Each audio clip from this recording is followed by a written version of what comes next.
Hello everyone, Trevor again from RSG, and I'm going to show you World Rally Championship 4 and Dirt 3, some comparisons. Now, as you see, I'm flipping through a little bit. You have a couple different options you could do. Right now, I'll show you the game options because I'll just talk about that while I'm during one of the races.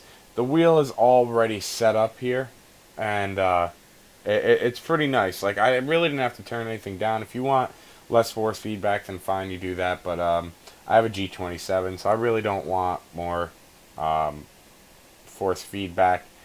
I don't know if other people feel the same way, but whatever.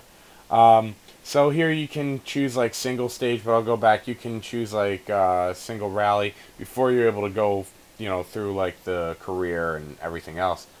And I'm going to choose Finland. I like Finland. It's pretty quick, so we'll just get one done. I find this to be more realistic than Dirt 3 when you play it. You'll see. But it has its differences. Like, you can choose any time of the day, which is, awesome. Makes a huge difference. And now you have, like, Junior WRC and then, two more levels, and then you have full WRC, which I'm going to do full WRC because the cars are that much faster. But when you are doing the career, you have to start out in Junior WRC, and there's some things that are really annoying. Like, for instance, the car is so slow, but I can understand. But I've never been in a car where if you shift a gear and let out of the clutch, you've already shifted the gear. Some reason you have to be like pushing the clutch slow, and then I'll shift it, and then I'll let it out. You can't like throw in the clutch, slam it into gear, and pop out. No, it's not going to happen. Now you could do that in the car I'm going to use, and you'll probably hear it just switching right along as I'm using the H shifter, and there's not going to be like any gear grinding. As you see, there's going to be like different things you can do, car setup, of course, and car repair. Once you're in a series of races and you get to a carport, you'll have to do car repair. Watch out how much you do because it can screw you up. If you think you're not going to waste that much time, it actually uses a lot of time.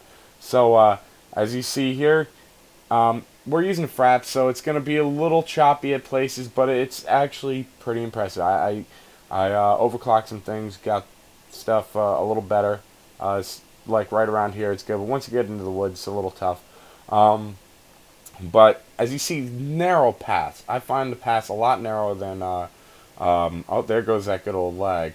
But I find the paths a lot narrower than dirt, and I find like the forces and everything. It just feels great.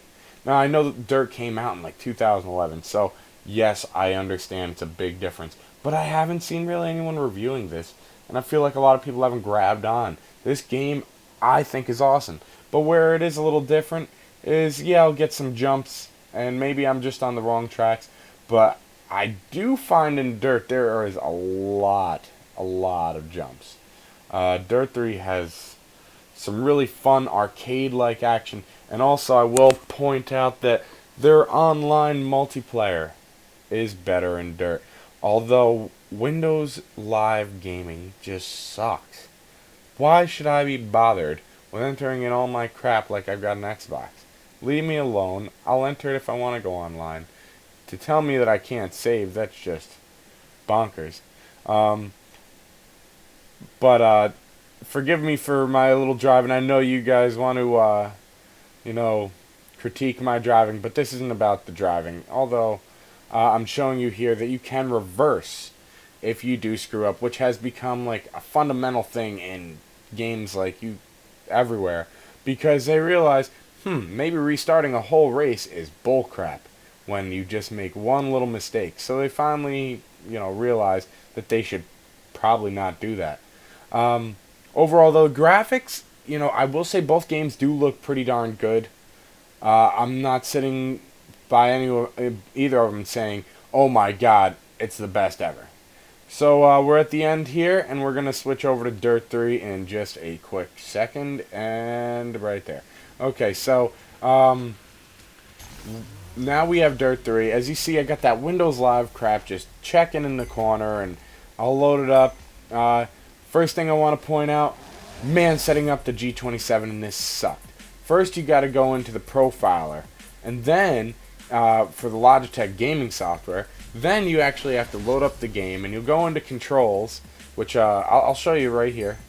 Basically, I finally got manual H clutch, but all it would give me is this damn sequential, and I didn't want sequential. So what I ended up doing is I exited the game though after I looked online.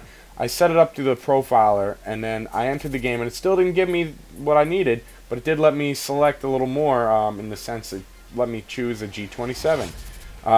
Then I exited the game again, came back in thinking, oh wow, I'm probably going to have to do a bunch of stuff, and guess what? Lo and behold, it worked. Other problem, though, is you better turn down the wheel weight like there's no tomorrow. You can keep the force feedback up, but if you turn that wheel weight anywhere more than 0, I find the wheel just shakes ridiculously, and you have to put it on reverse for the force feedback. The game itself, though, it is more fun in a certain way.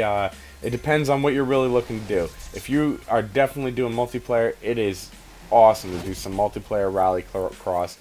There is some really fun Ken Block, Gymkhana stuff you could really do in here. So it's got its own place. It's not the same, in my opinion, as World Rally Championship 4. But in that sense, though, you will see when I start the race, I'm not going to do a whole race because it's kind of long. I don't know why it hangs up here so long. It runs completely fine. Maybe it's because I have fraps on. But I was completely lost on why. It's never loaded that long. But overall, you'll see it runs great, but I just didn't find it, the paths were huge, and things felt very arcadey to drive. So it wasn't that same feeling I got from WRC 4, but it is awesome when you do the, rally cross. And I should have actually picked that because that's really fun. It's not like it's a non-existent thing. So it is there, but I think WRC should have capitalized more, maybe a little bit on that. At least have that in the game because it is an existing thing in Rally. So why WRC didn't put it in? They decided to put in every class of junior and whatever else they wanted to. I'm lost. As you see, though, it looks good. The guy with the flag, they really, for something that came out 2 years ago, it's not much different than WRC 4, so I got to give a hands down in WRC 4 a little bit for that. Come on, you could have done a little more. I suck in driving this game, by the way. I'm just going to point that out. I find the cars go out of control, kind of a little crazy in dirt, especially with my G27, and the handbrake is one powerful thing. It's too much. Where you have to use the handbrake a lot in WRC 4, and I find it's just absolutely awesome once you start playing it. So personally, I think you should all check out WRC 4. I'm pretty sure a lot of people have already seen Dirt 3. But one last thing I want to show you before we go is one thing that I will say in Dirt 3 and WRC 4. Like I said before, that clutch is just stupid in WRC 4. At least some things are a little more realistic about the clutch in this one. And you'll see right here, I'm bringing it to a stop and stall the car. No sound. And then I'll start going again.